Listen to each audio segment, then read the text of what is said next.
Students, you are welcome in FEI's online classes. I am your teacher Mukhtar sir with the topic the Indian Constitution, and it is part number 2 of this very topic. So hope you will enjoy this very video. Let's start. इस module में हम देखने की कोशिश करेंगे कि features of Indian constitution क्या है। इंडियन कॉन्स्टिट्यूशन ये बेसिकली वो फंडामेंटल लॉज है जो नेशंस को चलाती हैं।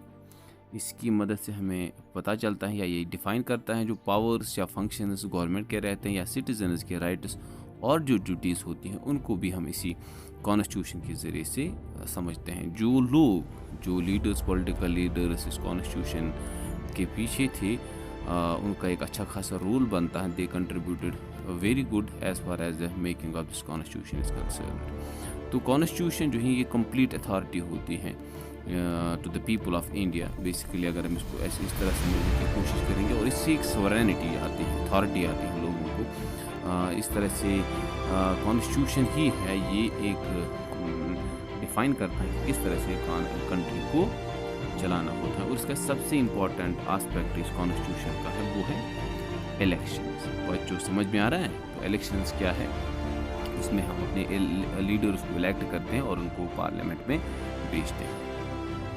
अगर हम स्टेट और सेंट्रल गवर्नमेंट्स की बात करेंगे वो अथॉरिटी तो हासिल करते हैं, लेकिन कहाँ से? लोगों से। तो इलेक्शंस के ज़रिए से हम अपने रिप्रेजेंटेटिव सेलेक्ट करते हैं या पार्लियामेंट के लिए और स्टेट लेजिस्लेचर के ज़रिए से स्टेट गवर्नमेंट के लिए। और ये रिप्रेजेंटेटिव क्या करते हैं, ये एग्जीक्यूटिव पावर्स जो हैं उसके बाद हासिल कर देते हैं।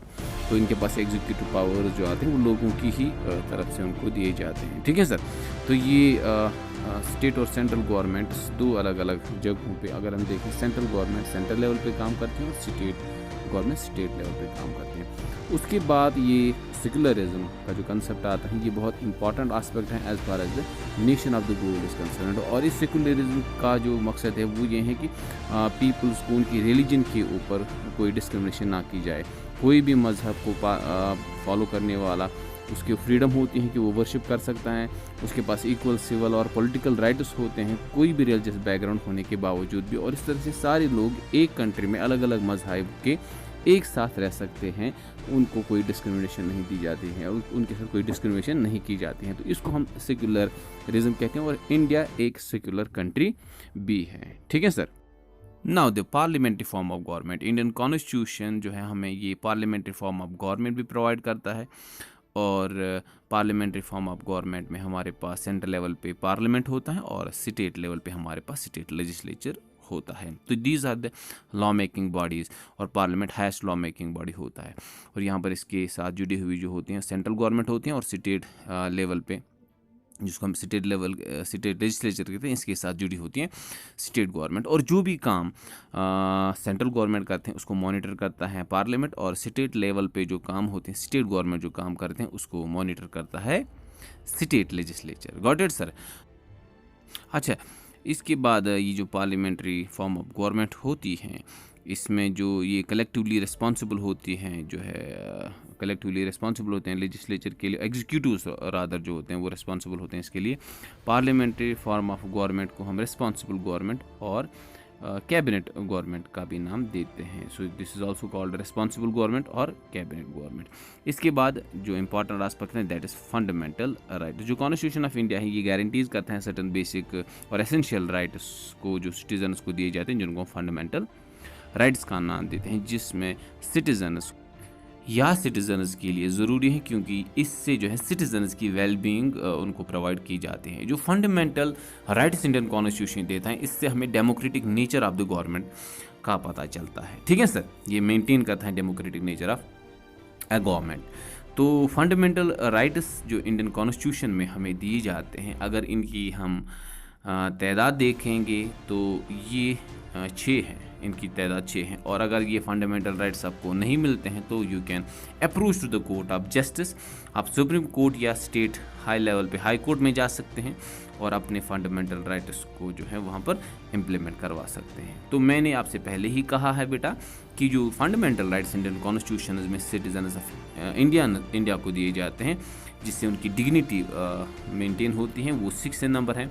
right to equality, right to freedom, right against exploitation, right to freedom of religion, cultural and educational right to constitutional remedies.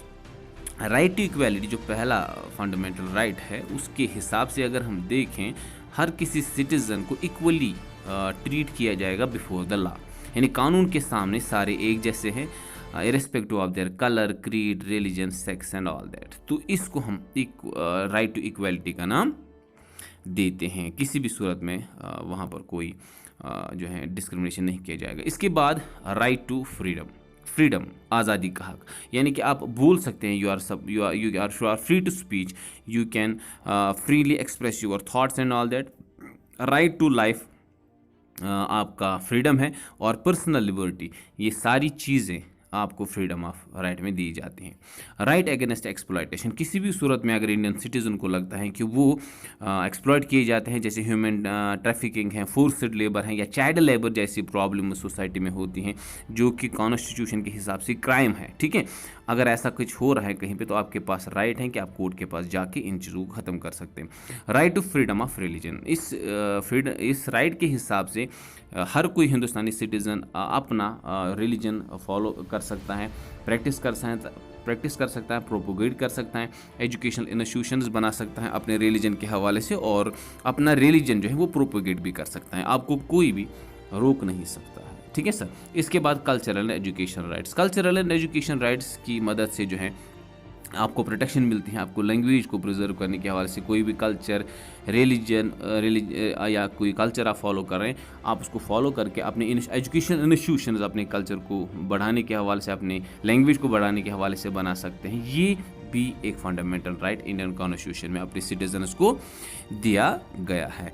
इसके बाद सबसे इम्पॉर्टेंट चीज़ जो है कि आप इंस्टीट्यूशंस खोल सकते हैं अपने इस एजुकेशनल राइट्स के हवाले से।